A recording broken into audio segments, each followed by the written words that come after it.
الحمد لله وكفى وسلام على عباده الذين اصطفى أما بعد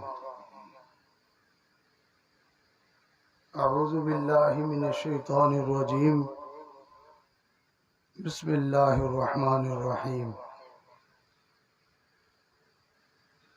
لقد من الله على المؤمنين إذ بعث فيهم رسولا من أنفسهم يتلو عليهم آياته ويزكيهم ويعلمهم الكتاب والحكمة وإن كانوا من قبل لفي ضلال مبين صدق الله العظيم وقال رسول الله صلى الله عليه وسلم إنما بعثت لأتمم مكارم الأخلاق أو كما قال عليه الصلاة والسلام سبحان ربك رب العزة عما يصفون وسلام على المرسلين والحمد لله رب العالمين اللهم صل على سيدنا محمد وعلى آل سيدنا محمد وبارك وسلم اللهم صل على سيدنا محمد وعلى آل سيدنا محمد وبارك وسلم اللهم صل على سيدنا محمد وعلى آل سيدنا محمد وبارك وسلم ربیع الاول کا مہینہ ہے،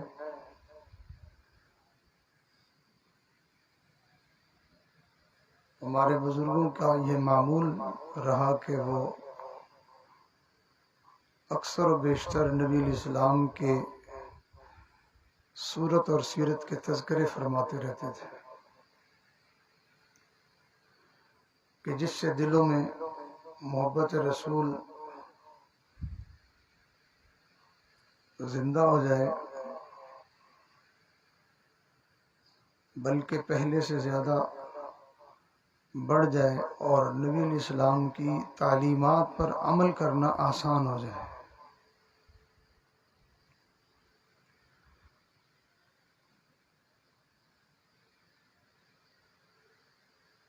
جس سے انسان محبت کرتا ہے اس کی بات کو ماننا اور اس پر عمل کرنا انسان کے لیے بہت آسان ہوتا ہے،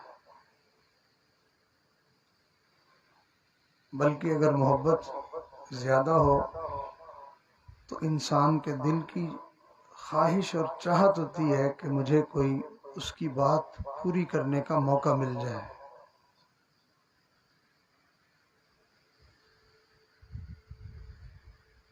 کسی عربی کے شاعر نے کہا کہ لو کان حبک صادقا لاطعتہ ان المحب لمن یحب مطیع۔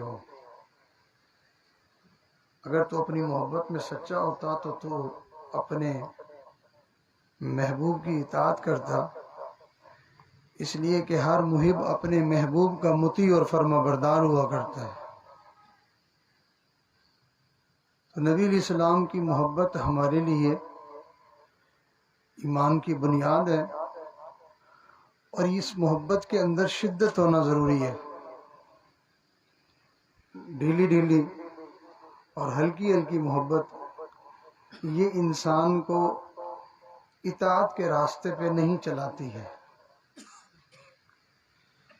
تو جس انسان کے دل میں نبی علیہ السلام کی محبت شدید سے اشد ہو، خوب محبت بھری ہوئی ہو، اس کو نبی علیہ السلام کی اطاعت کے بغیر زندگی اچھی نہیں لگتی ہے۔ تو ہمارے کابرین کا یہ دستور رہا، یہ ترتیب رہی کہ وہ نبی علیہ السلام کی باتیں اور آپ کے تذکرے اور آپ کے ارشادات اور آپ کے خصائل، آپ کے اوصاف اور آپ کی پیاری پیاری تعلیمات وہ امت کے سامنے کھول کھول کے بیان کرتے تھے۔ اس دنیا میں بڑے بڑے لوگ آئے ہیں، بڑے ذہین لوگ بھی آئے ہیں، بڑے سمجھدار لوگ بھی آئے ہیں، بڑے بڑے جرنیل، بڑے بڑے فلاسفر، بڑے بڑے بادشاہ اور بڑے بڑے جنگجو اور بڑے بڑے طاقتور لوگ آئے ہیں، جنہوں نے عجیب و غریب کارنامے کر کے دکھائے ہیں کہ ایک سے مال کو چھینا اور دوسرے کو دے دیا،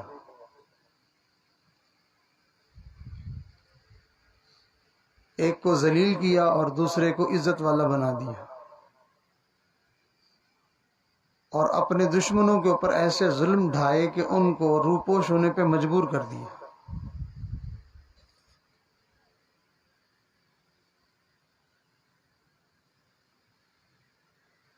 لیکن انسانیت کے راستے پر اور اچھائی کے راستے پر، ایمانداری کے راستے پر، ہدایت کے راستے پر ہمیشہ انبیاء علیہ السلام نے ہی لوگوں کو لگایا ہے اور انہوں نے تعلیمات ارشاد فرمائی ہیں۔ لوگ ان ظالموں اور جابروں کے ڈر اور خوف کی وجہ سے چھپ تو گئے، ڈر تو گئے، لیکن لوگوں نے اپنی زندگیوں کو بدلا نہیں ہے، جبکہ انبیاء علیہ السلام کی تعلیمات کے اندر عجیب تاثیر ہے کہ لوگ ڈر کے چھپ نہیں جاتے، وقتی طور پر خاموش نہیں ہو جاتے،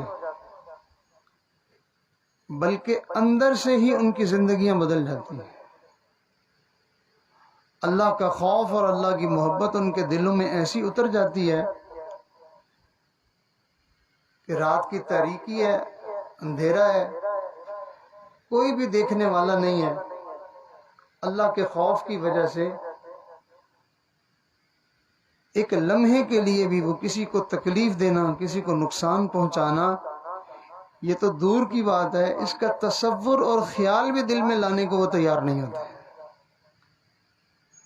اتنی زندگیاں پاکیزہ اور صاف ستھری ہو جاتی ہیں، ایک کے بعد دوسرے، دوسرے کے بعد تیسرے، تیسرے کے بعد چوتھے، یک کے بعد دیگرے، یا ایک ہی وقت میں متعدد انبیاء علیہ السلام دنیا میں تشریف لاتے رہے۔ جب بھی انسانیت جو ہے وہ انسانیت کی کشتی ڈوب رہی تھی، انسانیت جب بھی ظلم کی چکی میں پس رہی تھی، جب بھی انسانیت برباد ہو رہی تھی، تو آپ تاریخ انسانیت اٹھا کے دیکھیں کہ ہمیشہ انسانوں کی کشتی کو پار لگانے کے لیے اللہ نے انبیاء کو ہی دنیا میں بھیجا ہے۔ چنانچہ بنی اسرائیل کے لوگوں کے اوپر جب فرعون نے ظلم ڈھانا شروع کیا تھا کہ ان کے بچوں کو وہ پیدا ہوتے بچوں کو وہ ذبح کر دیتا تھا، تو اس کی اتنی طاقت تھی، اتنا وہ سپر پاور تھا اپنے زمانے میں کہ ہزاروں لاکھوں بچوں کو ذبح کیا گیا، لیکن اس کے خلاف آواز اٹھانے کی کسی کو ضرورت نہیں تھی۔ دور دور تک ان کو اپنی نجات کا کوئی راستہ نظر نہیں آ رہا تھا۔ اللہ کے پیغمبر سیدنا موسیٰ علیہ السلام دنیا میں تشریف لائے اور انہوں نے آ کے بنی اسرائیل کو فرعون کے ظلم اور ستم سے جو ہے وہ نجات دلوائی ہے۔ تو بنی اسرائیل کو نجات ملی تو موسیٰ علیہ السلام اللہ کے پیغمبر کی وجہ سے، اور پھر اس کے بعد قوم نے جو ہے وہ پیغمبر کی نافرمانی اور سرکشی شروع کر دی، آہستہ آہستہ بدعمالیوں میں اور گناہوں میں وہ مبتلا ہوتے چلے گئے، بالآخر پھر عذاب الہی میں گرفتار ہو گئے۔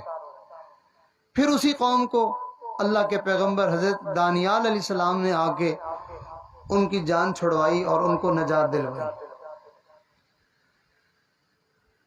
تو یہ انبیاء کا سلسلہ دنیا میں چلتا رہا، حتیٰ کہ نبی علیہ السلام جب دنیا میں تشریف لائے ہیں اس وقت تو ظلم کی انتہا تھی، جس کی لاٹھی اس کی بھینس۔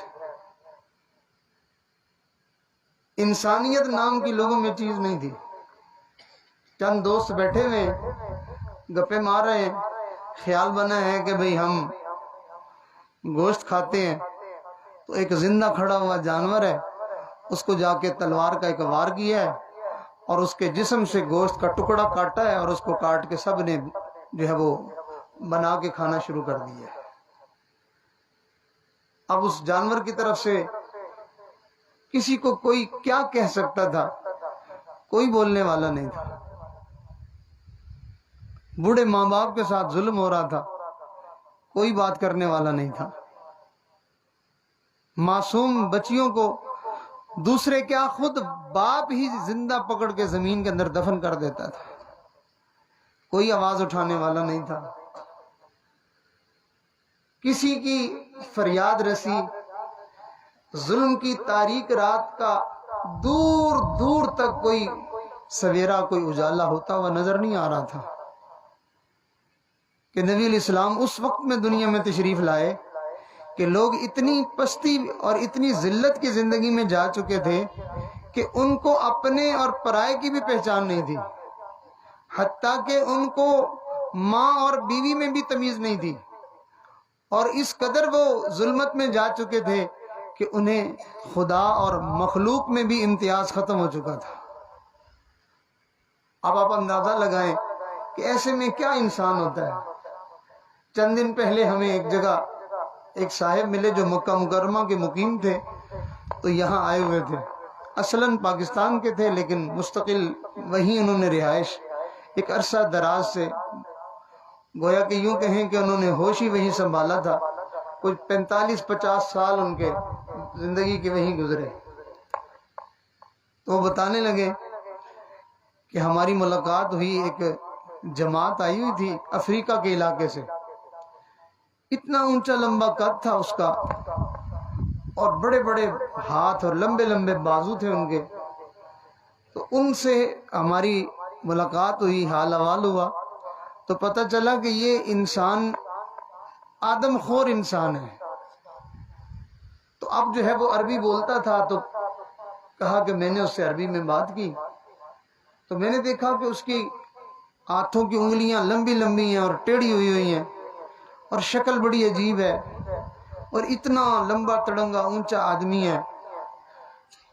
تو میں نے اس سے بات شروع کی، تو ویسے ہی اس کو دیکھ کے ہی خوف آ رہا تھا۔ بات کرتے ہوئے اس نے مجھے بتایا، کہنے لگا کہ یہ جو ہمارا پیٹ ہے نا، یہ انسانوں کا قبرستان ہے۔ میں نے کہا وہ کیسے؟ کہنے لگا، رو پڑا یہ بات کرتے ہوئے، کہنے لگا ہم وہ درندے اور وہ وحشی انسان ہیں کہ ہمیں دین اسلام کا کوئی پتہ نہیں تھا، ہمارے اپنے گھروں میں اپنے رشتہ داروں میں کوئی بندہ بیمار ہو جاتا تھا تو ہم اس کا علاج یہی کرتے تھے کہ ہم سارے مل کے اس کو چیر پھاڑ کے کھا جاتے تھے۔ ماں بیمار ہو گئی، بہن بیمار ہو گئی، بھائی بیمار ہو گیا، والد بیمار ہو گیا، چچا بیمار ہو گیا، تو ہمیں احساس یا شعور یا انسانیت کی کوئی ہمدردی یا خیرخواہی، اس چیز کا ہمارے یہاں کوئی تصور ہی نہیں ہے۔ روتا تھا اور دعائیں دیتا تھا ان لوگوں کو جنہوں نے اس کو دین کی طرف دعوت دی تھی اور اس کو جو ہے وہ دین اسلام کے بارے میں بتایا تھا۔ ویسے یہ باتیں ہمیں عجیب لگتی ہیں، لیکن اگر ہم غور سے دیکھیں، توجہ کریں، تو شاید یہی نقشہ ہمیں اپنی زندگی میں خود نظر آ جائے گا۔ ہم اپنی بہنوں کا حق کھا جاتے ہیں، وہ روتی رہ جاتی ہیں اور ہم کھا جاتے ہیں۔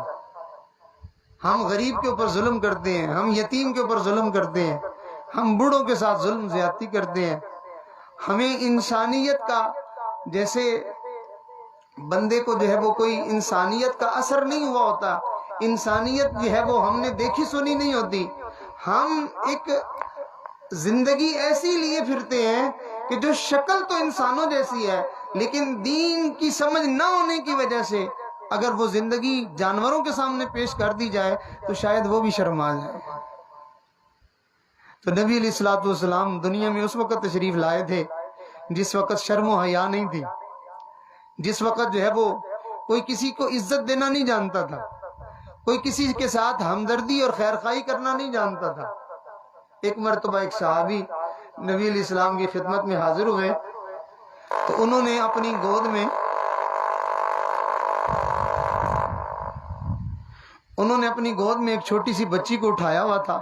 توجہ رکھیے میری طرف، خدمت والے اپنا کام کرتے رہیں، ہم توجہ سے بات کو سننے کی کوشش کریں. جو میرے بھائی تھوڑا فاصلے پہ پیچھے ہٹ کے بیٹھے ہوئے ہیں وہ بھی مجمع کے ساتھ جڑ کے بیٹھے، اس کی ایک اپنی برکت ہوتی ہے.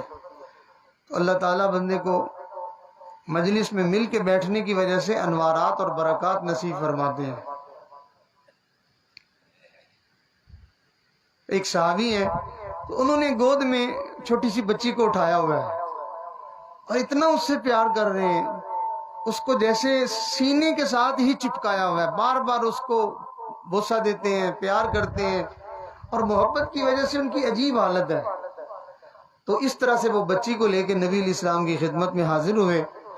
تو نبی علیہ السلام کو یہ کہہ کے رونا شروع کر دیا، اللہ کے محبوب، اللہ تعالیٰ آپ پر رحم فرمائے کہ آپ کی صورت میں اللہ تعالیٰ نے ہمارے اوپر کتنا بڑا کرم کیا ہے کہ اگر آپ دنیا میں تشریف نہ لاتے تو ہم بھی کیا انسان تھے، ہمیں تو جینے کا شعور بھی نہیں تھا، پتہ ہی کچھ نہیں تھا ہمیں. تو رو رہے تھے. تو نبی علیہ السلام نے فرمایا کیا ہوا کیا؟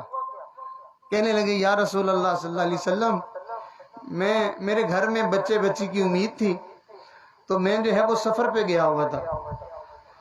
تو میں نے اپنی بیوی سے کہا تھا کہ اگر بیٹا ہو تو رکھ لینا اور اگر بیٹی ہو تو اس کو میرے آنے سے پہلے ہی ختم کر دینا.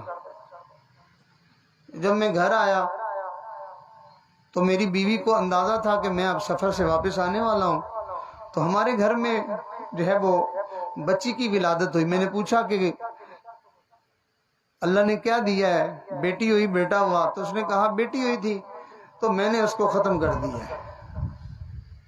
کہنے لگے کہ میں اس کی بات سن کے مطمئن ہو گیا. میں نے کہا کہ چلے قصہ ختم ہو گیا. جبکہ معاملہ ایسا نہیں تھا.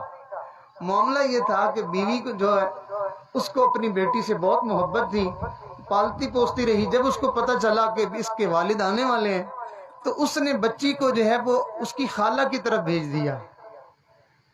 اب وہ بچی وہاں خالہ کے پاس رہتی تھی تو کبھی کبھی ہمارے گھر ملنے آتی تھی. اب میں بھی یہی سمجھتا تھا کہ یہ میری سالی کی بیٹی ہے، تو میں اس کی بیٹی سمجھ کے اس سے تھوڑا لاڈ پیار کرتا تھا. اور وہ بچی تھی ایسے جیسے اس کو مجھ سے بہت ہی کشش ہو، بڑی مجھ سے محبت پیار ہو، کھیلتی تھی میرے ساتھ. اب میری بیوی جو ہے یہ معاملہ دیکھتی رہی. جب اس کے دل کو تسلی ہو گئی، اطمینان ہو گیا کہ اب یہ بندہ جو ہے وہ ذرا اپنی بیٹی کے ساتھ اتنا محبت پیار کرنے لگ گیا، اتنا مانوس ہو گیا ہے، تو اس وقت جو ہے وہ میری بیوی نے ہمت کر کے مجھے کہا کہ یہ تمہیں بچی پیاری لگتی ہے؟ میں نے کہا مجھے بہت پیاری لگتی ہے. تم کہتی ہے یہ پتہ کون ہے؟ تو اس نے فوراً آگے سے کہا کہ یہ تیری بہن کی بیٹی ہے.